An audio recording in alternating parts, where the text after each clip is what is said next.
The bell of Little Italy. The heavy air of Little Italy clung to Dominic Russo as he trudged along the cobblestone streets, his footsteps echoing off the old brick buildings. The neighborhood was quieter than usual, the usual clamor of voices and the scent of garlic and baked bread subdued. Dominic couldn't shake the feeling that something was wrong, though he couldn't yet put his finger on what. St. Callisto's church loomed ahead, its Gothic spire cutting through the darkening sky. The church had been a cornerstone of the community for over a century, a place where secrets were whispered in confessions and the old ways were stubbornly preserved. But tonight, Dominic hesitated before entering, his hand gripping the iron handle of the church door. Something felt different. He pushed the door open, and it creaked like a groan of protest. Inside, the familiar smell of incense and worn wood greeted him, but the space felt colder than usual, darker. Candles flickered on the altar, their flames bending as if disturbed by an unseen breeze. "Father Leone?" Dominic called out, his voice echoing in the empty nave. No answer came, but the sound of something metallic struck his ears, a low, resonant toll. Dominic's heart skipped. His eyes darted toward the bell tower at the back of the church. The bell had been silent for decades, its rope frayed and its purpose long forgotten. Yet now its sound filled the air, deep and mournful, vibrating through his chest. He hurried to the sacristy, hoping to find Father Leone. Instead, he found Maria, the church's elderly caretaker, standing by the base of the bell tower stairs, her face pale and drawn. "Maria, what's going on?" Dominic asked. She turned to him slowly, her eyes wide with fear. "The bell, it's ringing." "I know, but how? The rope's broken, isn't it?" Maria's voice trembled. "It is, but I swear to you, Dominic, no one touched it. The bell started ringing on its own." Dominic glanced at the staircase spiraling upward into the shadows. A chill ran down his spine. "Where's Father Leone?" Maria shook her head.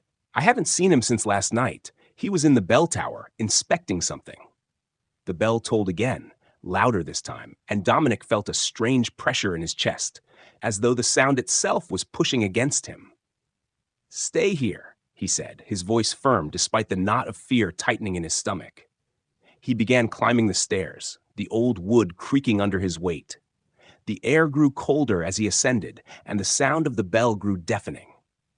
When he reached the top, he found the bell swinging gently, its massive brass surface gleaming faintly in the dim light filtering through the narrow windows.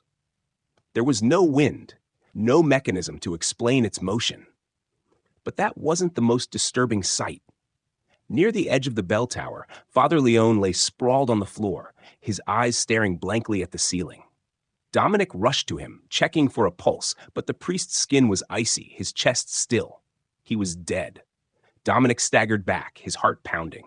The bell tolled again, its mournful sound reverberating through the tower. He looked up at the bell and noticed something carved into its surface, a series of strange symbols etched into the metal, glowing faintly with an eerie, greenish light. "What is this?" Dominic muttered, stepping closer. The symbols seemed to pulse as he approached, and a sudden, sharp pain shot through his head. He stumbled back, clutching his temples. The sound of the bell seemed to grow louder, filling his ears, his mind, his entire being. He fled down the stairs, if nearly tripping in his haste. When he reached the bottom, Maria was gone, the sacristy door swinging open. "Maria?" he called, but there was no response. The sound of the bell continued to echo, even as he left the church and stepped into the cool night air. The streets were deserted now, the once vibrant heart of Little Italy eerily still. As he walked, trying to calm his racing thoughts, he noticed people peering out from their windows, their faces pale and strained. A woman on a nearby balcony crossed herself, her lips moving in silent prayer. "What's happening?" Dominic muttered to himself. The next morning, the news swept through the neighborhood like wildfire. 3 people had been found dead in their homes, their expressions frozen in terror. All 3 had heard the bell the previous night. By mid-afternoon, Dominic found himself in a small cafe with his childhood friend Elena, who worked as a local historian. She'd spent years researching the dark underpinnings of their neighborhood, and if anyone could make sense of this, it was her. When Dominic described the events of the night before, including the strange symbols on the bell, Elena paled. "That bell isn't supposed to be here," she said. "What do you mean?" Elena pulled out her notebook, flipping through pages of handwritten notes and photocopied documents. The bell was brought here from Italy in the 1800s. It was supposed to be destroyed, but it vanished during its transport. There were stories about it, superstitions mostly. They called it La Campana Maledetta, the cursed bell. "Cursed how?" Dominic asked, his throat dry. "They said it tolls for the wicked, calling them to judgment," Elena said, her voice barely above a whisper. "But anyone who hears it is marked for death. It doesn't discriminate." Dominic's stomach churned. "How do we stop it?" Elena hesitated. "There's only one way." She flipped to a page showing an old sketch of the bell, its symbols drawn with careful precision. "These markings, they bind the curse to the bell. The only way to break it is to destroy the bell completely." "And if we don't?" Elena's eyes met his. "It won't stop. The tolling will grow louder, the deaths more frequent, until the entire neighborhood is consumed." Dominic felt the weight of the bell's sound pressing on his mind. He clenched his fists. "Then we destroy it," he said, his voice firm. Dominic stared at Elena, her words still sinking in. The weight of what she had told him seemed to wrap around his chest like a vice.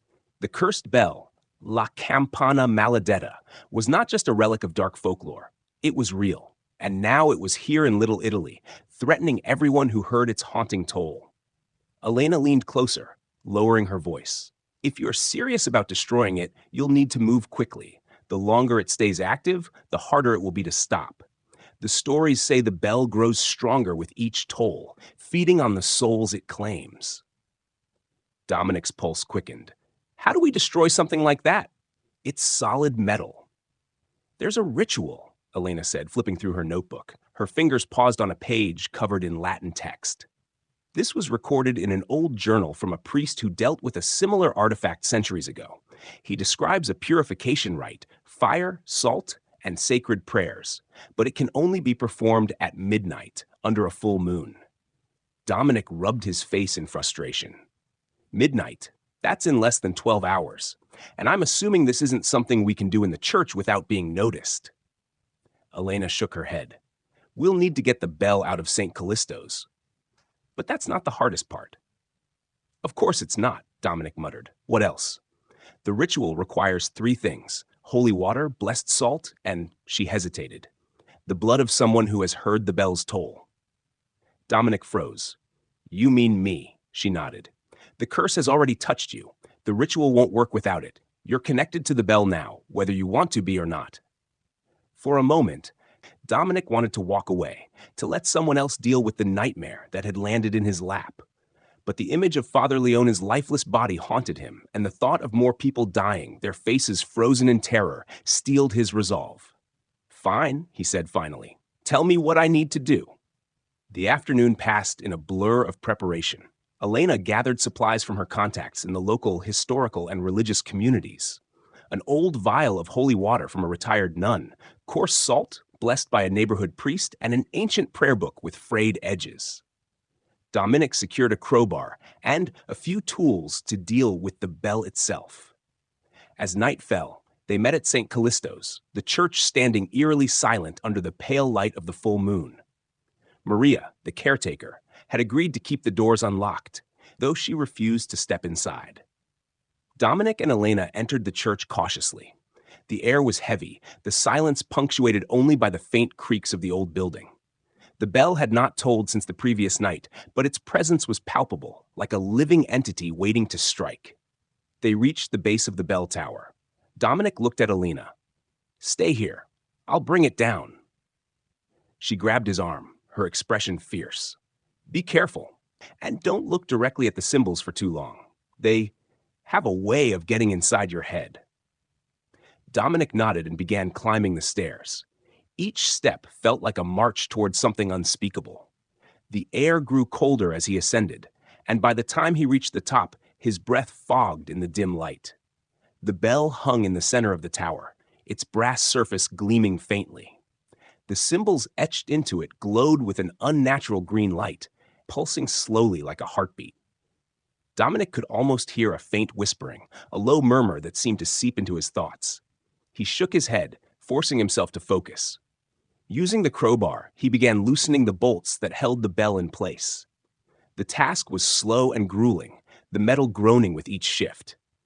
All the while, the whispering grew louder, the cymbals seeming to ripple and writhe.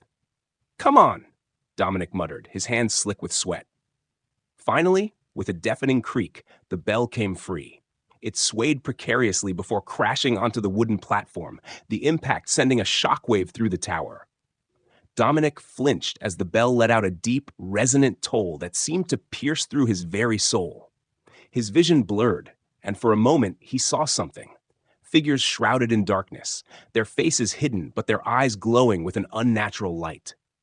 They reached for him, their movements slow and deliberate. "No!" Dominic shouted, stumbling back. He grabbed the bell, ignoring its icy surface, and began dragging it toward the staircase. Each step down was a battle. The bell seemed to grow heavier, and the whispers followed him, growing louder and more insistent. By the time he reached the bottom, his legs felt like lead, and his head throbbed with pain. Elena was waiting, her face pale but determined. She helped him carry the bell out of the church and into the alley behind it, where a circle of salt and candles had already been prepared. "Set it here," she instructed, motioning to the center of the circle. They placed the bell carefully on the ground. Elena began chanting in Latin, her voice steady despite the tension in the air. Dominic stood beside her, gripping a small blade she had given him earlier. "When the time comes," she said, her eyes flicking to him, "you'll need to cut your palm and let your blood fall onto the bell. It's the final piece." Dominic nodded, his heart pounding. As Elena's chanting grew louder, the air seemed to vibrate, the green light from the bell intensifying. The whispers became a roar, incomprehensible but filled with malice. The ground beneath them trembled, and the shadows around the alley seemed to come alive. Dark figures began to materialize, their glowing eyes fixed on the bell. "Keep going," Dominic shouted, gripping the blade tightly. Elena's voice rose above the cacophony, her chants echoing through the night. Dominic pressed the blade to his palm, wincing as it cut into his skin. Blood dripped onto the bell's surface, and the cymbals flared brightly, their glow shifting from green to fiery red. The figures recoiled, their shapes distorting as the light grew blinding. A sudden, deafening crack split the air, and the bell shattered, its pieces scattering across the alley. Silence fell. The figures dissolved into smoke, and the oppressive weight in the air lifted. Dominic collapsed to his knees, breathing hard. Elena knelt beside him, her face streaked with tears. "It's over," she said, her voice trembling. But as Dominic stared at the shattered remains of the bell, he couldn't shake the feeling that something had been set loose, something even the ritual hadn't accounted for. The shattered remains of the bell lay scattered across the cobblestone alley, its jagged pieces gleaming faintly in the moonlight. Dominic stared at the fragments, his chest rising and falling with each labored breath. The oppressive air that had surrounded them moments ago had lifted, and the dark figures had vanished into the night. But something still felt wrong. "It's over," Elena said again, her voice unsteady. But even as she spoke, her eyes darted toward the shattered fragments, doubt flickering across her face. Dominic rose slowly, his legs trembling from exhaustion. "No, it's not," he said, his voice low. "I can feel it. There's still something here." Elena looked at him, her brow furrowed. "We destroyed the bell, Dominic. That was the source of the curse. The ritual should have ended it." "Then why do I still hear it?" Dominic asked, his voice barely above a whisper. Elena froze. "Hear what?" "The tolling," Dominic said, his hand clenching into a fist. "It's faint, but it's there, like it's coming from far away." Elena's face paled, and she knelt by the fragments of the bell, examining them closely. The symbols carved into the pieces no longer glowed, but something about them seemed wrong. She reached out hesitantly, running her fingers along the edge of one shard. Her breath hitched. "Dominic, the symbols, they're still intact." "What does that mean?" he asked, his stomach tightening. "It means the curse wasn't tied to the bell alone," Elena said, her voice trembling. "It's bound to something else. Or someone." Dominic's blood ran cold. You mean me. Elena didn't answer right away. Instead, she pulled out the prayer book and began flipping through its pages, her hands shaking. The ritual broke the bell, but it didn't sever the connection to you. The curse must have latched onto you when you heard the toll. Dominic staggered back, his mind racing. Then what was the point of destroying the bell? Was this all for nothing? No, Elena said firmly, though her voice betrayed her uncertainty. We weakened it, but if it's still tied to you, we have to finish what we started. Finish how? Elena glanced at the prayer book, then at Dominic. There's one more step, she said, her voice hesitant, but it's dangerous. More dangerous than what we just went through? She met his gaze, her expression grim. We have to go to the source. An hour later, Dominic and Elena stood in the ruins of an old catacomb beneath the city, the air damp and heavy with the scent of decay. The catacombs had once been a burial site for early Italian immigrants, but they had long since been sealed off, forgotten by all but a few local historians and urban explorers. This is where it began, Elena said, her voice echoing off the stone walls. The bell wasn't just cursed. It was created here. The stories say it was forged by a secret sect to punish those they deemed unworthy. They used these catacombs for their rituals. Dominic glanced around, his flashlight beam sweeping over ancient bones and crumbling tombstones. The atmosphere was suffocating, and the faint, distant tolling of the bell still echoed in his ears. How do you know this will work? He asked, gripping the crowbar he had brought with him. I don't, Elena admitted. But the stories say the curse can only be fully undone by confronting the place where it was born. If the connection to you is still active, this is where we'll sever it. They moved deeper into the catacombs, the air growing colder with each step. The walls seemed to close in, and Dominic couldn't shake the feeling that they were being watched. Finally, they entered a chamber at the heart of the catacombs. In the center of the room stood a stone pedestal, and atop it lay an object that made Dominic's stomach drop, a smaller, blackened version of the bell. Elena gasped. I don't understand. The bell was destroyed. Dominic stepped closer, his chest tightening as the tolling grew louder. This isn't the same bell. It's source. Elena nodded, her voice trembling. It must be what anchors the curse. We have to destroy it. Dominic raised the crowbar, but before he could strike, the air in the chamber grew heavy, and shadows began to gather in the corners. Dark figures emerged, their glowing eyes fixed on the pair. They're back, Dominic said, his voice tight. Elena grabbed the vial of holy water from her bag and began chanting, her voice rising above the growing hum of the bell. The figures moved closer, their shapes shifting and distorting as if made of smoke. Keep them back, Dominic shouted, swinging the crowbar at the nearest figure. It recoiled but didn't vanish. Elena flung the holy water at the pedestal, the liquid hissing as it struck the stone. The bell emitted a piercing sound, and the figures froze, their movements jerky and hesitant. Now, Dominic, Elena shouted. He raised the crowbar and brought it down with all his strength. The bell cracked, its surface splitting open as a wave of energy burst from within. The shadows dissolved, their anguished cries fading into the air. The bell shattered into fragments, and the tolling ceased. Dominic fell to his knees, his chest heaving. The oppressive weight he had felt since the first toll lifted, leaving him lightheaded and weak. Elena knelt beside him, her face pale but relieved. It's over, she said softly. This time, Dominic believed her. The next morning, the streets of Little Italy were alive with their usual bustle. The curse that had hung over the neighborhood was gone, and life resumed as if nothing had happened.